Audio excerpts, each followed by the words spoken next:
Olá pessoal, estamos aqui em mais um Talk Care e hoje muito especial.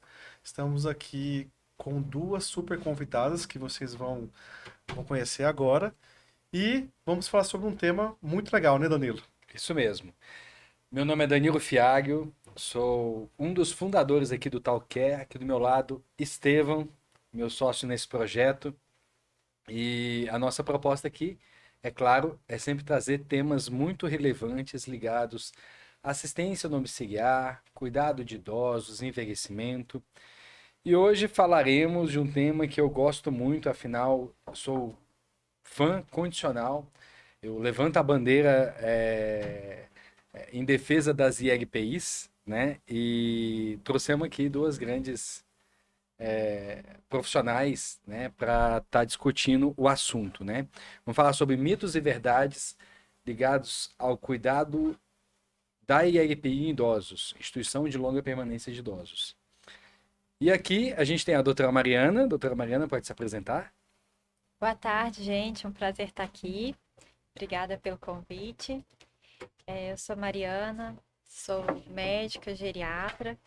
Eu formei no Espírito Santo e vim para Brasília para completar minha formação. Então, eu fiz clínica médica no Hospital de Base e a geriatria no HUB.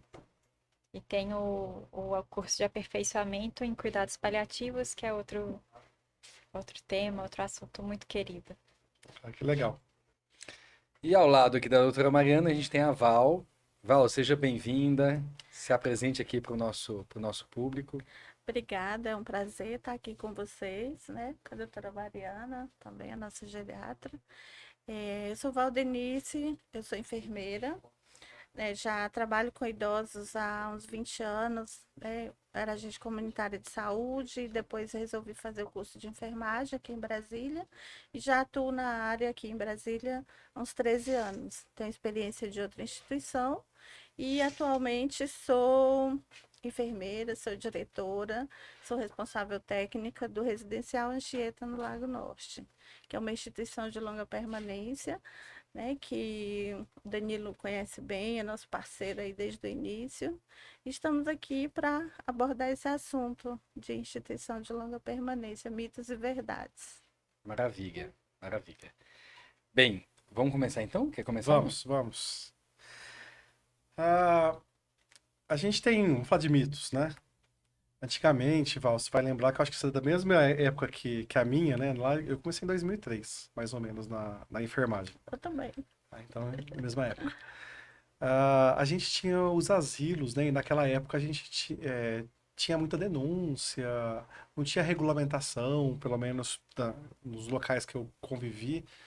E hoje é tudo diferente, né? É.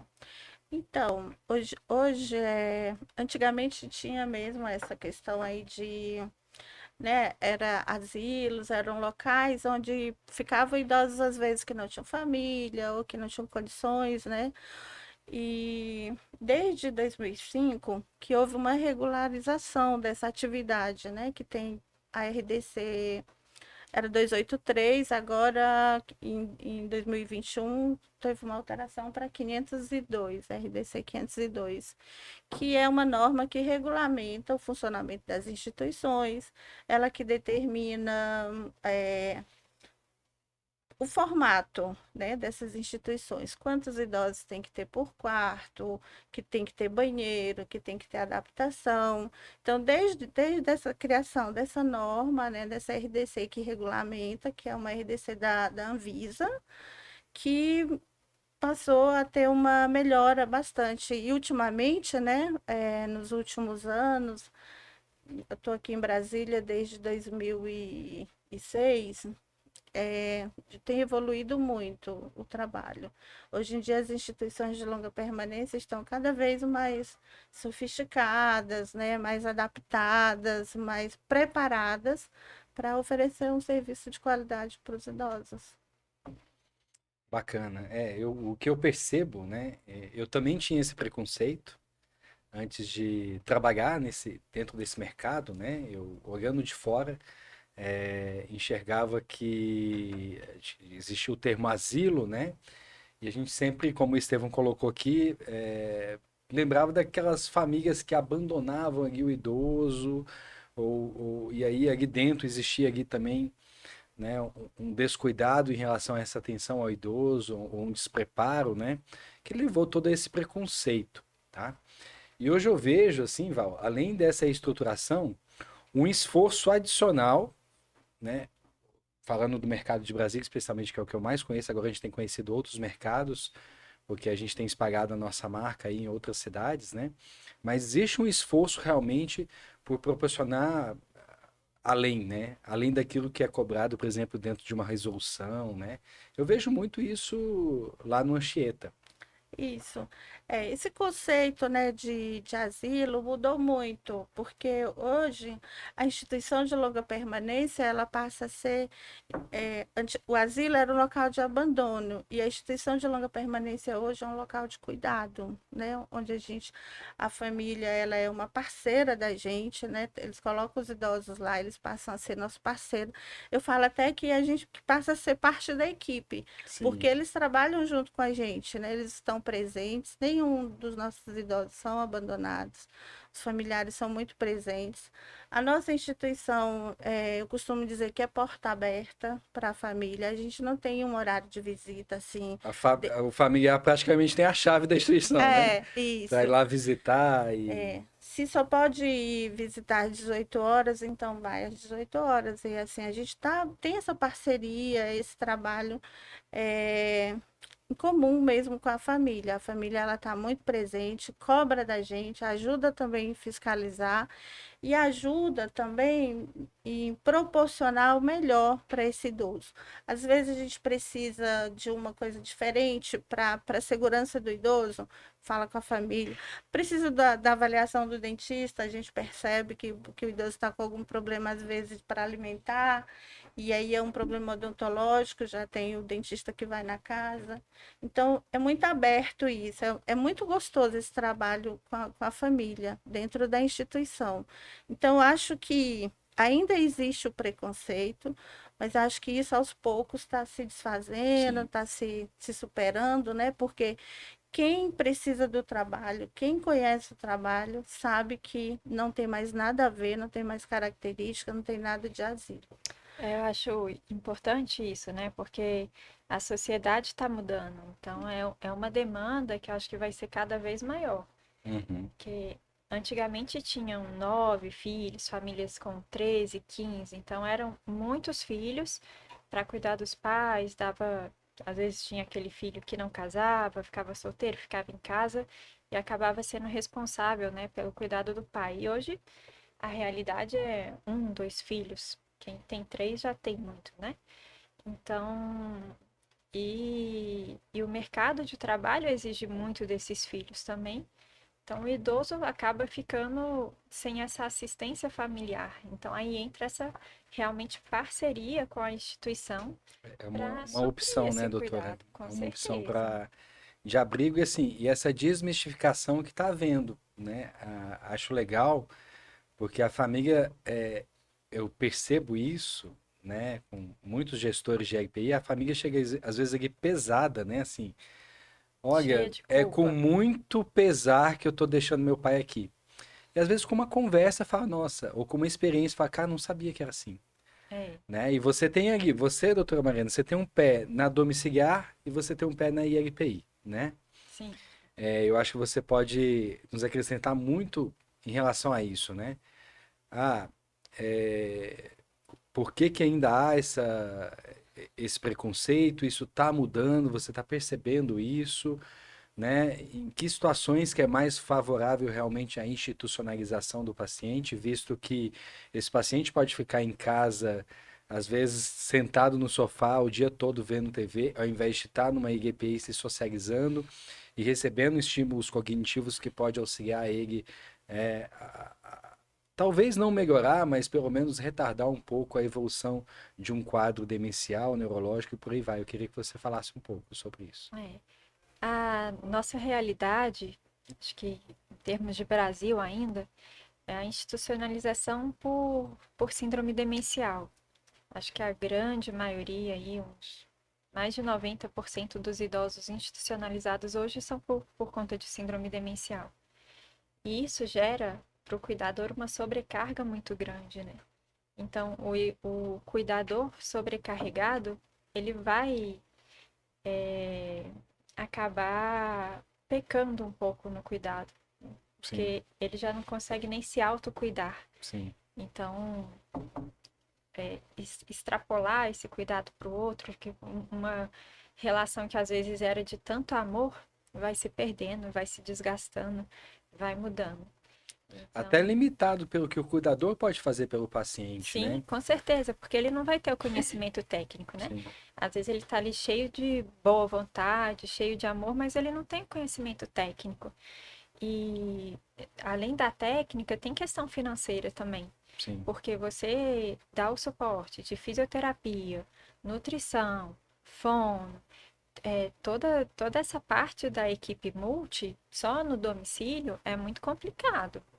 E realmente, assim, a socialização, você ter um outro idoso ali, ou né, vários no caso, para conversar, para que seja estar do seu lado ali, já é um ganho muito grande, né?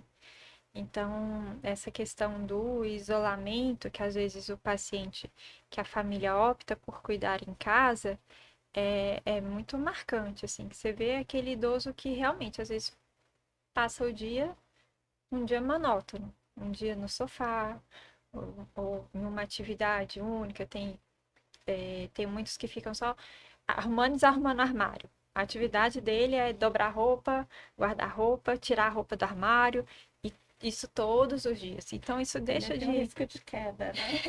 Ainda tem o risco de queda. Então, essa sempre a mesma atividade vai deixando de ter ganho. E realmente aí a síndrome demencial ela pode acelerar um pouquinho, evoluir de forma mais rápida em casa por essa falta de estímulo. Que na instituição a gente, como tem a equipe multi, acaba conseguindo dar mais estímulo, atrasando um torna pouquinho. ali o cuidado mais dinâmico, né? Sim, Nesse sentido. e a vida mais dinâmica, né? Uhum. E é importante até falar, Danilo, que nós temos idosos hoje na instituição que foram eles que escolheram. Tem uma idosa que ela ia passar a tarde com a gente, aí depois começou a passar o dia, aí começou a passar no final de semana, uma escolha dela. E um dia ela me ligou, falou assim: Val, eu posso ir para aí? Eu falei: pode. Ela, então eu já arrumei a mala, eu vou pedir um táxi para eu ir para aí. Olha só, E eu que liguei para a legal. filha dela, eu falei: olha, sua mãe ligou que tá vindo para cá. Ela disse: ela me ligou também. Tudo bem, então. E tá lá até hoje conosco. Então, nós temos hoje uns 5 idosos na casa que foram opções deles São mesmo. autônomos, Isso. né? E Inclusive, tomaram a decisão de. inclusive, eles participaram da escolha da instituição. Visitaram várias outras instituições e escolheram ir para lá, porque eles não querem. Hoje tem muitos idosos que já têm essa mentalidade, que não quer dar trabalho, sabe que fica sobrecarregado para a família, ter cuidador em casa o tempo todo, ou então. E aí parte deles essa iniciativa. E aí tem idosos que têm celular, que ficam no WhatsApp, que talvez até vai estar assistindo a gente agora no No YouTube, no podcast. Então é muito bacana, sabe? Eu acho que seria bom se a sociedade visitasse mais, conhecesse esses locais, porque a gente tem muita coisa boa, muita coisa bonita para oferecer.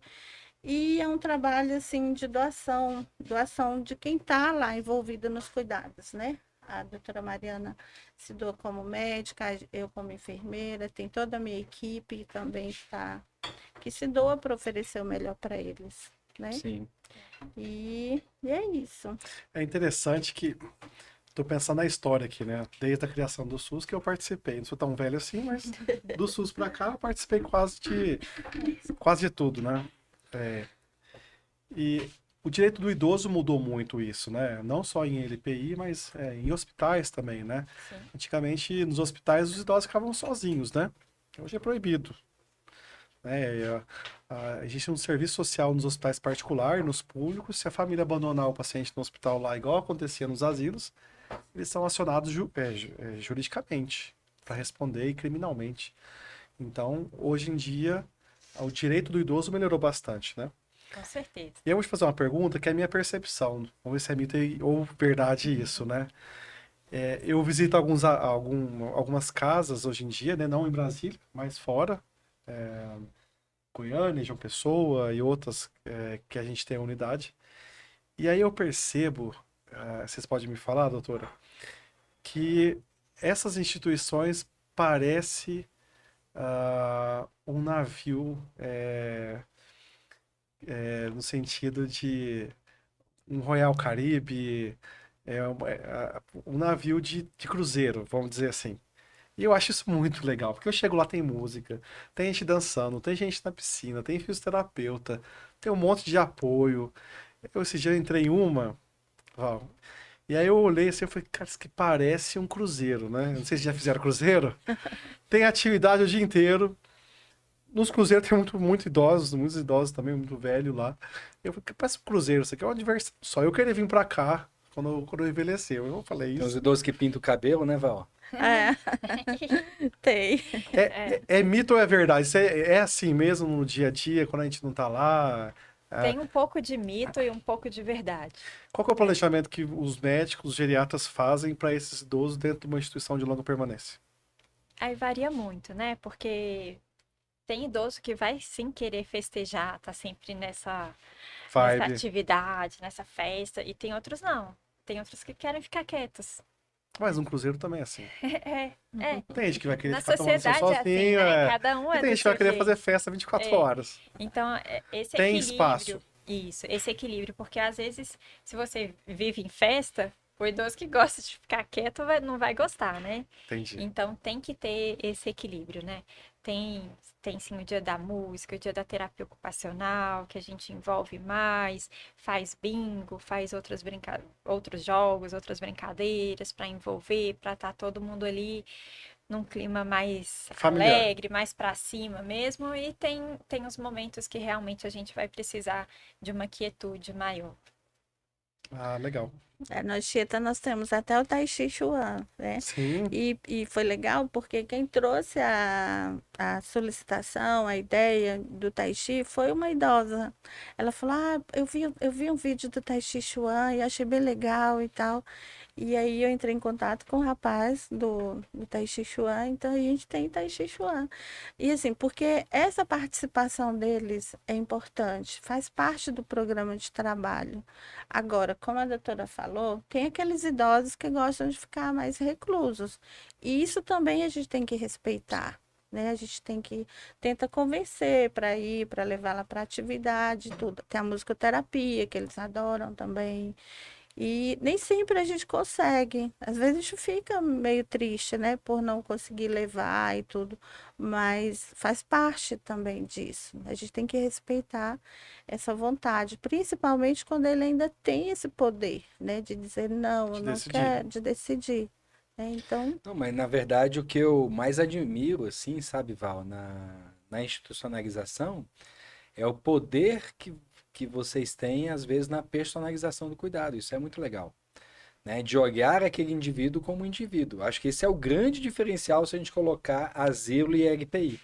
Onde o asilo, vamos tratar todo mundo, é hora de fazer isso, fazer tudo igual, é tudo igual. Não, mas é, leva mesmo se ele não quiser, né? E eu acho que é muito legal você olhar com uma certa personalidade e trazer um tom também, né? Um tom individual de cuidado para cada um, né? E eu isso. vejo muito isso lá, né? No Sim, Anchieta. sim. Isso A é bem gente legal. tenta atender o idoso dentro da necessidade de cada um deles, né? Tem idosos que gostam da musicoterapia, mas não quer a fisioterapia. Aí ele não quer ir para o grupo, aí a fisioterapeuta vai lá no quarto e acaba fazendo atendimento individual lá no quarto. Já tem outros que não gostam de atividade manual, de ficar lá na terapia ocupacional fazendo alguma coisa manual. Aí a terapeuta já improvisa um outro tipo de atividade para ele, para que possa também, porque eles precisam desses estímulos também, né? Às vezes o idoso, ele tudo é não. A gente pergunta, quer tomar água? Não. Tomar banho? Não. Então, tem hora que a gente tem que passar um pouquinho, Se o né? idoso quiser tomar um vinho na instituição, ele pode? Pode. A É? nossa pode. Ah, e a quantidade, quem regula? Ah, então, tem uns 5 idosos lá que de vez em quando a gente faz um happy hourzinho com Olha eles. que legal. Eu tô Aí, falando que o meu exemplo é ótimo. não, e aí teve Tem uma... happy hour, então, na instituição de permanente. Tá chegando cada vez mais perto do Cruzeiro. Teve uma Ainda idosa que falta no 40 dia... anos ainda para eu aposentar, viu, Danilo? Mas já é uma possibilidade. Teve uma idosa Possibilidade.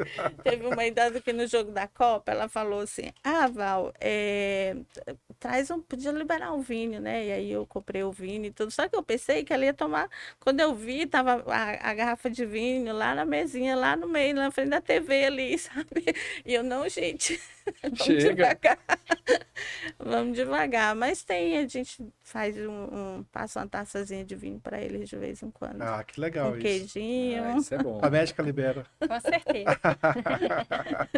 Não, e a cerveja sem álcool, né? Tem familiares que levam a caixinha e fica lá. Cerveja sem álcool tem também bastante.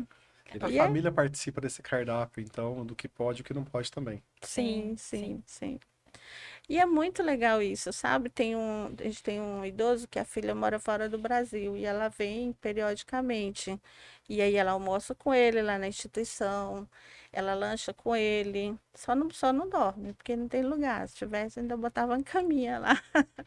Mas não tem. Mas assim, é muito bacana essa forma, essa parceria com a família, essa troca e essa humanização, porque os familiares, eles sabem, como foi abordado no início, às vezes eles chegam se sentindo culpados e tudo, né? E aí, com a continuação, eles veem que foi a melhor decisão que fizeram. Tem alguns idosos que às vezes chega lá choroso, deprimido, e aí a família em casa não tem o hábito de verificar a pressão, de ficar fazendo esse controle de saúde diário, como é feito na instituição. E aí a gente percebe, às vezes, que é uma descompensação de hipertensão ou De um de um diabetes. diabetes, entendeu? Então, assim, é uma coisa muito bacana mesmo. Tem que ter fazendo um controle disso aí É, também. Lá na Val é. também tem feijoada, viu? Tem Olha só. feijoada. Ainda não me arrisquei o churrasco, mas ainda vou fazer um churrasco. Se o idoso quiser sair da instituição e ir no cinema, no teatro, pode. Como Nós- funciona isso? Sim, a gente faz passeios. Agora, recentemente, nós fizemos um piquenique lá no Clube do Congresso.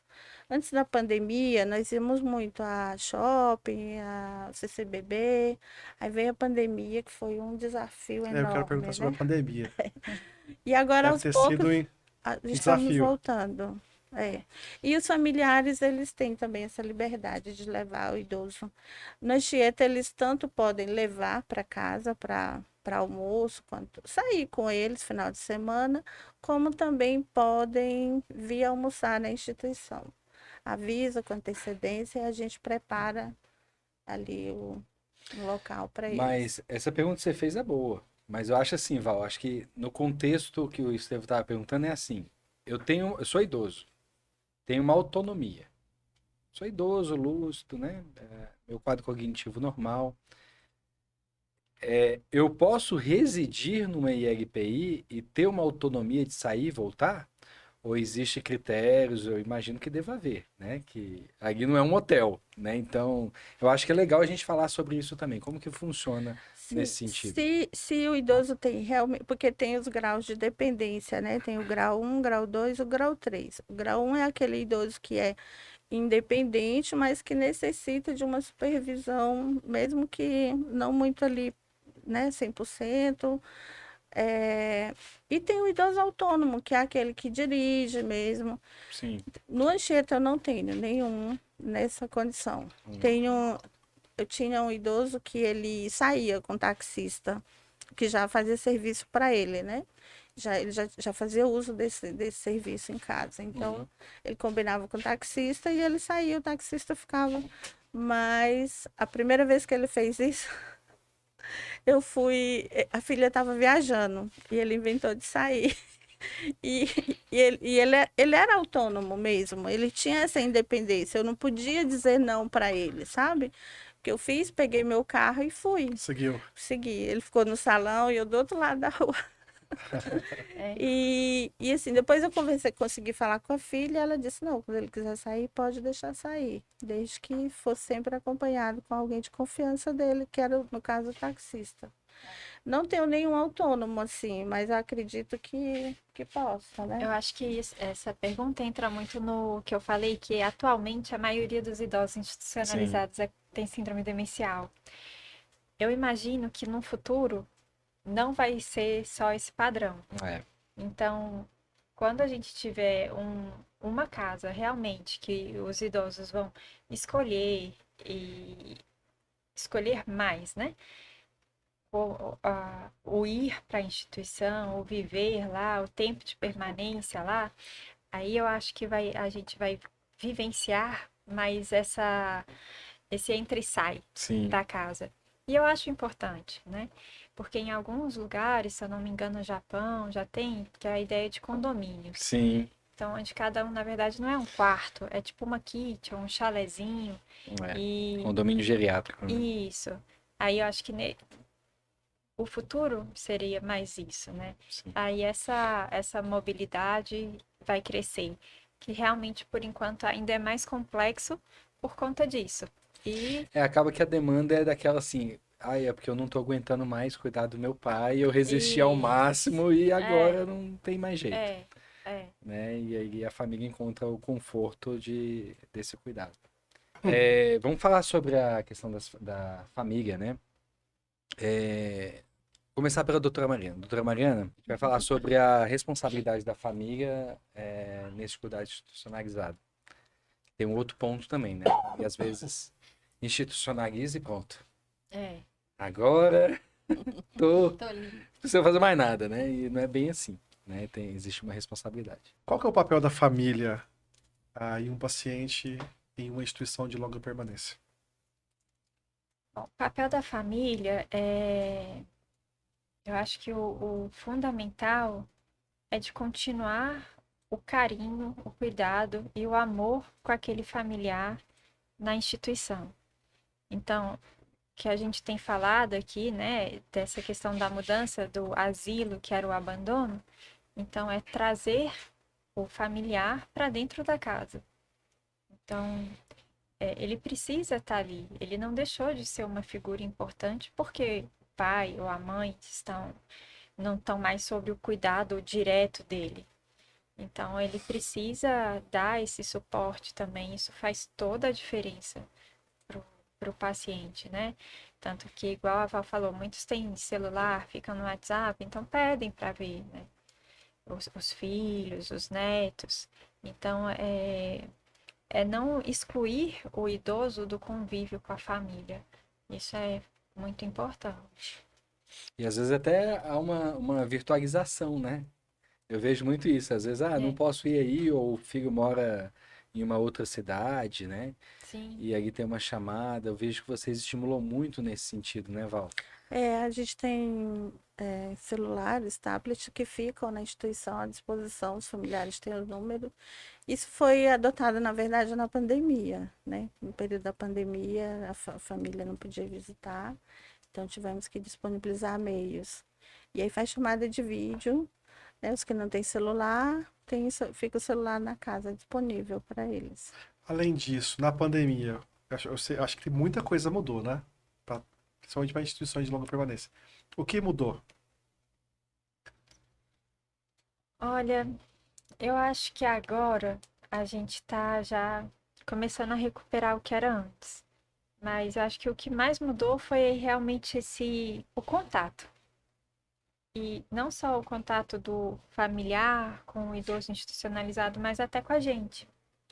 Porque a nossa ideia sempre foi de trazer, né? Igual a gente fala, a família para perto.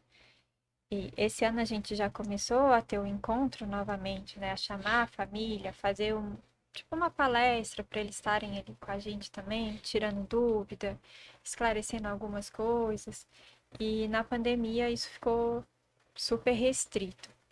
Então a gente viu a evolução para pior dos pacientes, né? Do relacionamento com a família?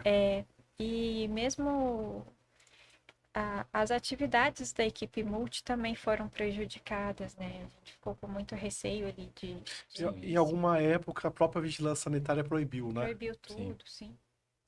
E teve Quando a gente- um tempo que nós fizemos a cortina do abraço, né? Eu fiz um espaço na área externa, onde era dividido por um toldo transparente. Nunca imaginei a gente viver uma situação daquela, né?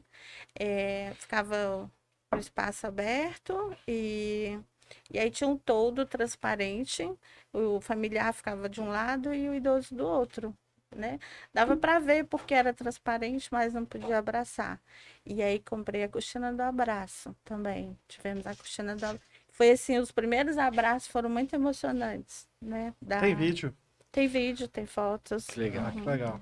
Que aí a pessoa colocava o, O o braço. braço e É. conseguia A abraçar. cortina tinha 4 braços, 2 para lá Ah, e que 2 legal. para cá. E assim, aí tinha cadeirante que não podia ficar, então a gente baixava para poder alcançar, colocar o braço. Que legal. Muito legal.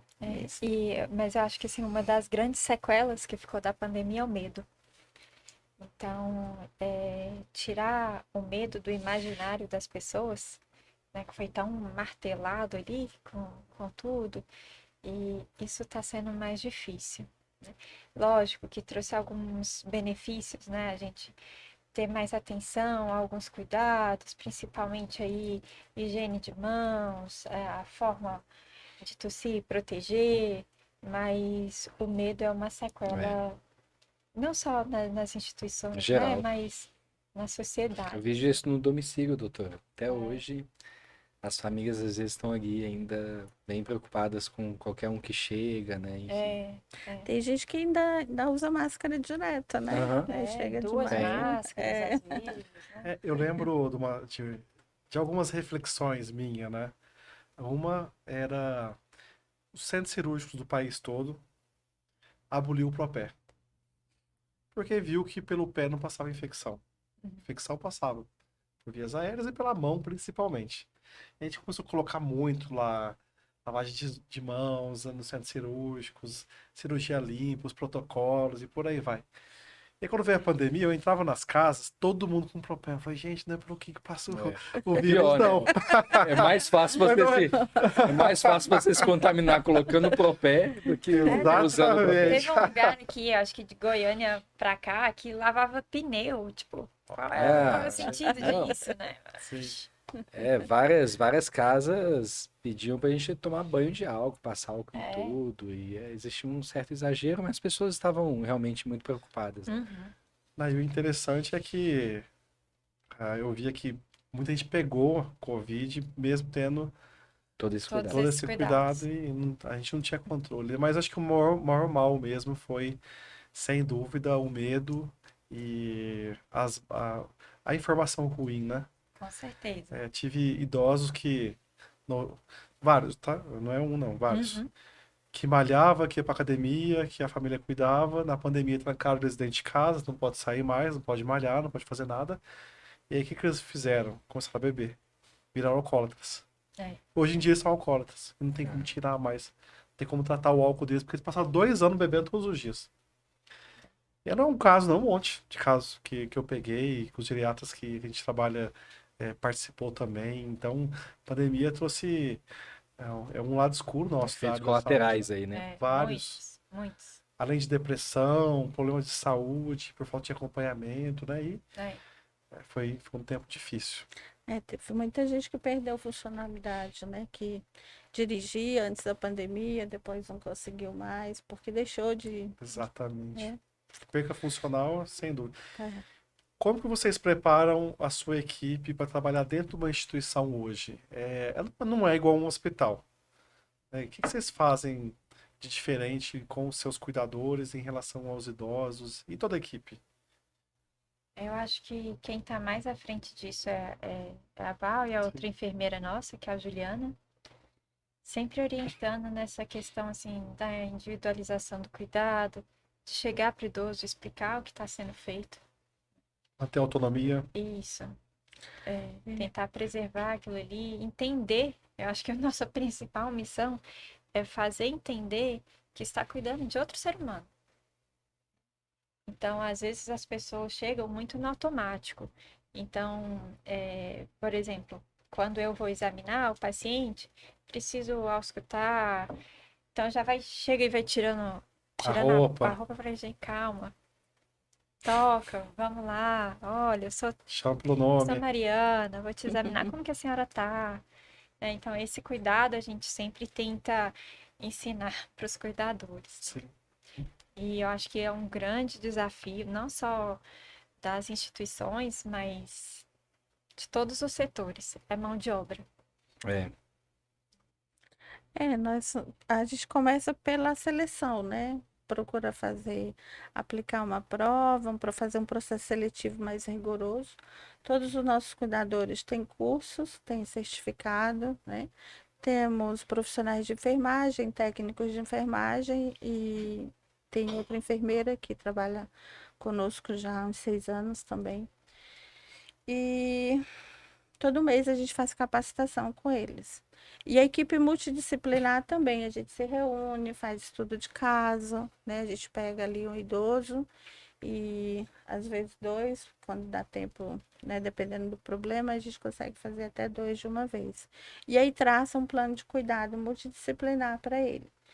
Depois que a gente traça esse plano de cuidado, a gente reúne com a equipe de cuidadores para estar passando também para ele. É um desafio porque são muita gente, né? São muitos funcionários, são muitos cuidadores, que eu acho que essa é uma das vantagens também do idoso na instituição, que tem toda uma equipe, né? E cuidadores, técnicos de enfermagem 24 horas. E na casa, no domicílio, é mais complicado manter uma estrutura dessa, né, de equipe uniformizar, né, Val? uniformizada. É. E às vezes os familiares moram em apartamento, né? Tem toda essa. E dentro da instituição a gente consegue oferecer para eles o que eles precisam, né? Com uma equipe capacitada, uma equipe treinada para oferecer esses serviços. É, Val ou doutora Mariana, quero que as duas falem em relação a isso, né? A gente tem a percepção de que o idoso que é institucionalizado, né? Acho que a comunidade tem essa percepção, né? Ele perde a sua autonomia, né? Agora ele vai ser cuidado, agora ele não toma mais decisões sobre a sua vida e isso é algo que eu vi também que é né, é um mito, né? Muito pelo contrário, acho que a instituição ela procura de alguma forma estimular a independência dentro do limite do paciente, que obviamente existem, já que na maioria das vezes a gente está falando de pacientes síndromes demenciais, né? Quais são as formas que a instituição tem de estar trabalhando essa independência com o idoso? Então, a gente começa da forma mais simples, né? Como estimular esse idoso a vestir a própria roupa, né? A tirar na hora do banho, a estimular ele a comer sozinho, porque a maioria deles já tem um grau de comprometimento cognitivo. Mesmo os que são independentes, como esses que usam o celular e que têm ainda uma autonomia maior, eles não têm mais condições cognitivas de gerir a vida financeira, por exemplo. E aí isso é uma coisa que é da família, que é a família que assume, né?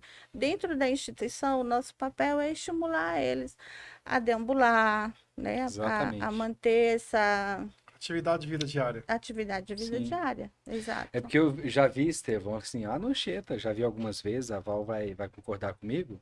Às vezes a família chega e fala, meu pai não anda. Né? É Isso. aquela situação de ficar sentado no sofá o dia todo, aí não É, para de andar, né? é, E aí vai para a instituição e de repente a família surge, meu pai tá andando. Tem 10 dias que ele tá aqui e tá andando, né? E exato. aí a Val fala, eu só coloquei ele para andar, né? É. Então, Estimulou. estimulou, exatamente. Comer sozinho. Ah, ele não come sozinho. Aí a gente põe lá para comer, vai estimulando e pensa que não, ele tá comendo sozinho. E assim, é legal isso, né? Essa surpresa da família, essa alegria que a família. Eu vejo isso como um retorno positivo da instituição para a família. E o engraçado, assim, interessante dizer que hoje os nossos hóspedes, a maioria é indicação dos próprios familiares que já estão lá. assim, eu não tenho um investimento assim muito em marketing. O marketing é esse, Boca a é boca. boca a boca. São os próprios. Ah, fulano que passou seu contato. E aí assim vai, sabe? Porque eles são satisfeitos, né? Doutora Mariana, mantendo aí, a gente mantendo esse assunto que eu gosto muito, né? É, eu acho legal isso, né? Eu acho que como geriatra você pode falar de sim, a gente ouvir a família, mas meio que zerar essa percepção sobre o paciente. Não, vamos ver o que realmente é o paciente, porque às vezes a família chega lá e despeja tudo isso. Ah, meu pai já não come muito, meu pai não anda, mas não, tá, beleza, ouvi, né? Não é uma Escuta, respeita. não, e assim, respeita de verdade, né? É, Porque pode ser uma verdade, mas vamos ver, né? Vamos estimular o paciente para que a gente possa perceber realmente de fato até onde é essa dependência, né, do paciente a esses cuidados, né? Como é que funciona o trabalho da geriatria nesse sentido? a primeira coisa, quando um idoso entra na casa, é a gente fazer uma anamnese bem feita. Então, conhecer quem foi aquele idoso, né? Para ter a história dele, saber o que que ele fez de profissão, que profissional ele Aquela foi, história social, né? o que que ele gostava de fazer. Então, às vezes, ele vai estar, a família traz pra gente, ele não caminha mais, mas por que que não, né? Como que ele deixou de caminhar, como que foi? Então, com a história ali que a família vai passando, você vai vendo que tem coisas ainda que dá pra gente trabalhar, que dá pra gente entrar ali. Então, para mim, a história é assim, a pedra fundamental. E a gente conhecendo, a gente consegue dar outros estímulos. Por exemplo, lá na casa tem uma idosa que é artista plástica, né? Então ela mexia com cerâmica e mexia com muita coisa assim relacionada à natureza. Então tem coisas que são muito próprias dela. Então, hora do banho para ela é tudo diferente. Ela tem toda essa característica que ela trouxe da vida passada dela. Então, conhecendo, a gente consegue estimular para ela sair da monotonia. Então, que às vezes aquele passado estava um pouco esquecido, porque a família não sabia mais ou não aguentava mais, não enxergava como estimular. E a gente começa a Vamos trabalhar trabalhar isso, a isso. fazer esses resgates e traz uma melhora. E aí entra o trabalho da multi, né? TO, fono, Isso. físio, Uhum. a própria equipe de enfermagem. O Estevão gosta de falar muito disso, né, Estevão? Da importância da anamnese, né? Você Sim, tem um cuidado especial também em relação a isso com a sua equipe, com né? detalhe. É. E a pergunta que eu faria, só para complementar essa, que como que esses idosos chegam em relação aos medicamentos? Tem muito polifarmácia? Muita, muita, muita ainda, infelizmente. E a gente consegue reduzir pouco ainda, porque a maioria tem transtorno comportamental associado à síndrome demencial. Então, são idosos muito agitados, que perambulam muito. Então, sempre que ele coloca em risco a ele próprio ou a outra pessoa, a gente acaba precisando Manter. conter de forma medicamentosa. E às vezes, infelizmente, não vai ser uma medicação que vai segurar. Sim. Aí acaba criando aquela Acho que entra cascata naquele ali, né? ponto do limite da família, né? Porque um idoso que é Sim, bonzinho fica com a família. É mais exatamente. fácil de ser cuidado e a É, família às vezes dá conta do é, cuidado, né? E não vai ser institucionalizado porque ainda essa questão do preconceito, né? é. Mas Então eu realmente, percebo isso que acaba infelizmente, chegando àqueles que a família realmente não tá dando conta mais é, de é. estar cuidando, né? E é importante deixar claro que nosso objetivo nunca é um idoso dopado, um idoso sonolento, né? Mas a gente precisa, de alguma forma, às vezes, Ajustar. deixar ele um pouco mais regulado para baixo, para ele não se colocar em risco. Porque um idoso que anda o dia inteiro, igual tinha um que pulava a cerquinha lá da instituição, o risco de queda dele para ter uma fratura Sim. ou um traumatismo craniano é enorme. Então, esse cuidado a gente também precisa ter, essa... É. Que na EIP, né, Laval, por exemplo, tem um espaço enorme, né? É, Então exato. isso passa a ser um É, pouco e tem de. piscina, né? A Sim, piscina fica cercada, fica fechada, mas tem que ter um cuidado. tem sempre uns arteiros. E às vezes esses que chegam sem caminhar fazem artes assim que a gente fala, como? Tava sem caminhar, agora tá querendo pular o muro. Exato. Bem, eu falei que eu sou um defensor, né, da ILP e de fato sou, né? Não que eu ache melhor ou pior, é porque eu acho que para cada cuidado, né, quando a gente fala de assistência domiciliar, a gente está falando das possibilidades de você ter apenas um cuidador, ou ter uma empresa de home care que monta um hospital dentro da sua casa, ou a própria EGPI, onde você terceiriza de fato toda a estrutura, né? Você terceiriza um domicílio inteiro, né? E com cuidado profissional. Eu queria perguntar assim, até sua opinião também, né, Estevam? Porque cabe muito a sua opinião, porque você tem uma empresa de home care, agência de cuidadores, enfim. Em que momento tá indicado um, tá indicado outro, né? Porque não quer dizer, eu acho que o cuidado no domicílio, obviamente, dentro do seu próprio ambiente, no ambiente que a pessoa viveu a vida inteira, cercado num tempo maior com os familiares, é claro que isso é muito positivo, né? Em que momento entra a institucionalização na opinião de vocês? Posso começar aí Começa vocês você. complementam? Claro. Isso. Eu atuo bastante em home care, né? É o que o Danilo falou, a gente monta tudo que precisa em casa. Uhum. Mas eu acho que muito é perfil mesmo, né? Perfil da família, perfil do paciente, não que tem melhor ou pior, tá? Eu também concordo com isso. É, é o idoso que mora sozinho e o filho mora nos Estados Unidos. Quem vai cuidar dele? Não tem. Ou é igual um casal de idosos que eu tenho, uma ela é diretora do Banco Central e a outra é médica radiologista. Então manter uma estrutura numa casa com dois idosos é complexo, é difícil, né? E por mais que a gente queira, a gente não consegue às vezes dar tudo o que precisa para o idoso. Tem família que tem estrutura, tem 10 filhos, né? É diferente. Eu não sei se vocês concordam com isso. É perfil de família? Eu acho que é muito perfil de família, perfil do idoso, é de tudo, né? E eu acho que a gente tá numa fase, assim, num momento social complexo para quem tem ali uns 60 anos, mais ou menos. Porque ou eles vão estar cuidando do pai muito idoso, ou vão estar cuidando de neto. Sim, Uhum, Então, verdade. e às vezes esse idoso de 60 anos, ele não vai ter condição de cuidar do neto e do pai ou da mãe. Sim. e se cuidar. E se cuidar. Então, E o se cuidar acaba ficando geralmente é o último, o né? último. Infelizmente. E eu acho assim, injusto, às vezes, a gente pedir que esse filho se sacrifique pelo pai, né? Porque se você tem uma opção de colocar na instituição, por que não? Você, é o que a gente tem falado, não vai deixar de dar atenção, só vai estar em outro lugar. Agora não, tem família que consegue ter o equilíbrio emocional, já talvez teve um preparo maior, tanto físico quanto mental, ao longo da vida, e vai conseguir cuidar em esquema de home care, né?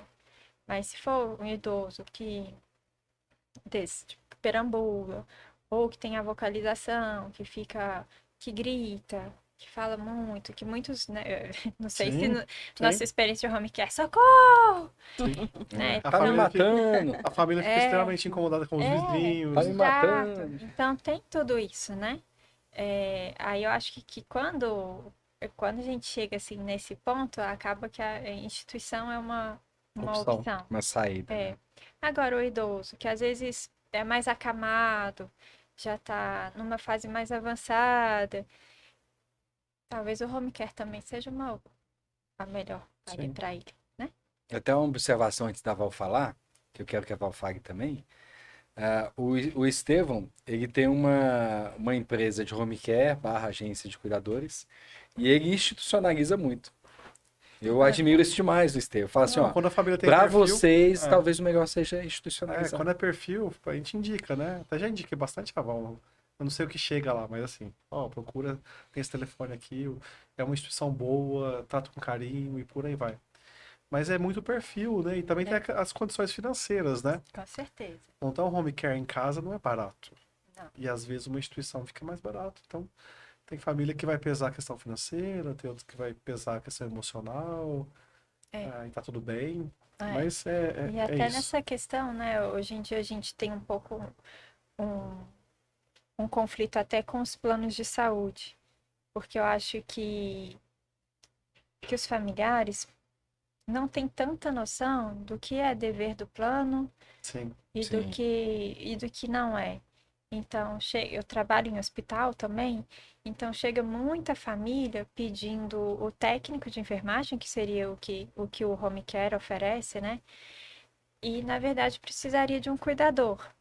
Então, eles não conseguem fazer essa diferenciação de aqui é um cuidado de cuidador, é o dar banho, é o Home care trocar é tudo. fralda. Não, aí quer